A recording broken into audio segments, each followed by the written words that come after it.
If you want to know if there is a global conspiracy against us humans, you do not need to look any further than the concept of geoengineering, aka chemtrails, because that is a global phenomena. And it always puzzled me. Airspace above a country is called sovereign territory, which means that the government in your country, in every country, knows who is flying in their airspace. So they know who is spraying clearly. And what always also puzzled me is that you have this community of spotters out there. Is there no one in this spotter community reporting about which plane is spraying? Because those spotters always know who takes off where, from where, to what destiny, etc. So here is something that really puzzles me. Why are those people not involved in this? Why are they not having en masse in all countries, the websites at least in English or in mainstream European languages like Spanish and also German and English? Why is this information not out there? It's this and this plane belonging to this and this company. It's this plane belonging to this air traffic company, etc. Because then, when we know to whom these airplanes belong, we can start finally on the ground to investigate. They investigate in the air, okay, you blow up this many strontium and barium and what have you not, aluminum in the atmosphere. But where is the investigation to the guilty parties? Where is the publication about those guilty parties who are committing this? Because that's where it should start, this resistance, with those who are spraying, with those pilots, with those companies, to investigate those companies and whose interest they are serving. That's where this all should start. So, but here is a video on my Twitter feed that is quite important to listen to. Watch again. Thank you very much. I'm Richard Jordan, chairman of the conference. I'm going to just introduce Khalid Dawood, who will introduce the speakers. So Khalid, thank you very much for moderating this session, and I turn it over to you, and I will return in about 3 minutes. So our next speaker is Dr. Rosalind Peterson. She's the California president and co-founder of the agriculture. Oops. Thank you very much. I'm Richard Jordan, chairman of the conference. I'm going to just introduce Khalid Dawood, who will introduce the speakers. So Khalid, thank you very much for moderating this session, and I turn it over to you, and I will return in about 3 minutes.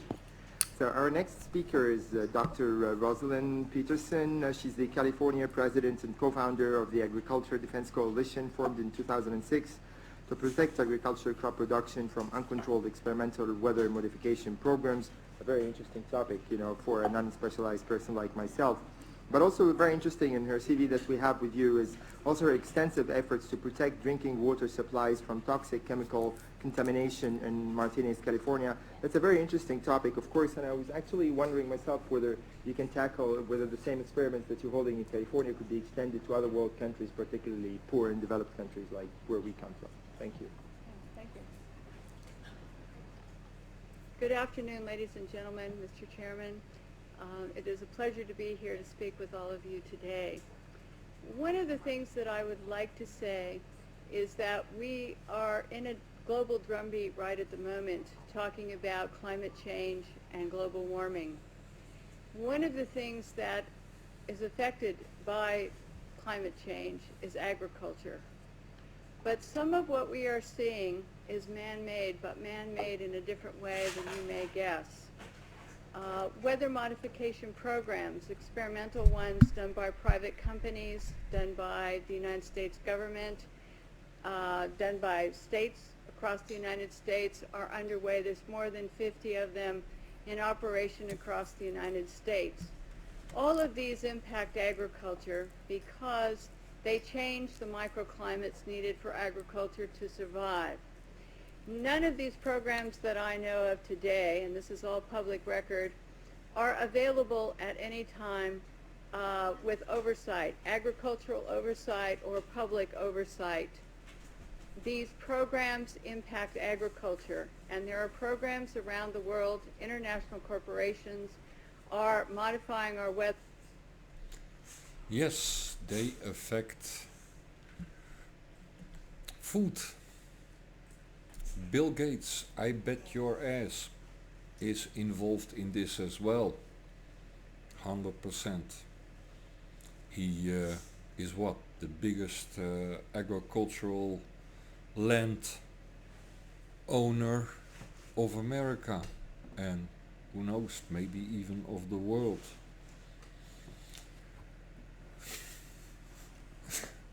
He is also heavily involved in Monsanto Frankenstein food. I mean, hey, who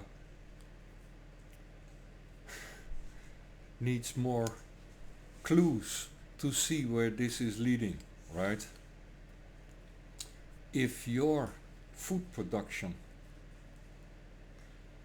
totally depends on them, because they destroy your food production, like a report today about how they declare that production of rice, the production of a food source for billions of people, is a heavily contributor to CO2 emissions.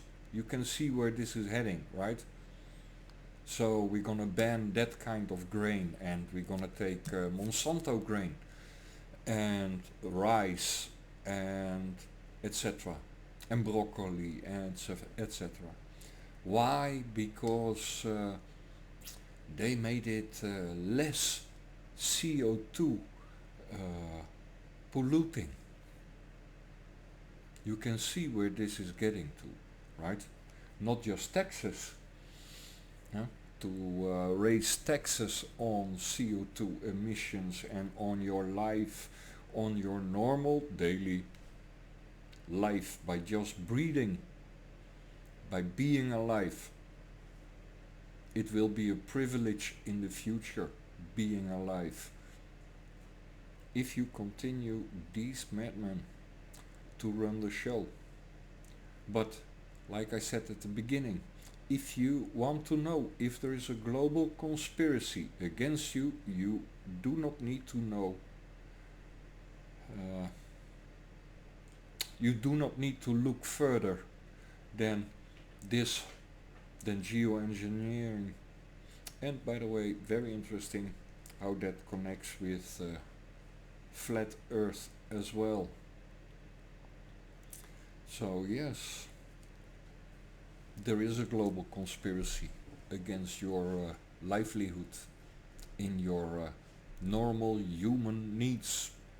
Water is not considered a human right. Food is not considered a human right. It's a privilege according to these psychopaths. You decide, and quick, because it's ramping up. Did you notice? It's ramping up the madness. Yes, fight back while you can, not when you are forced.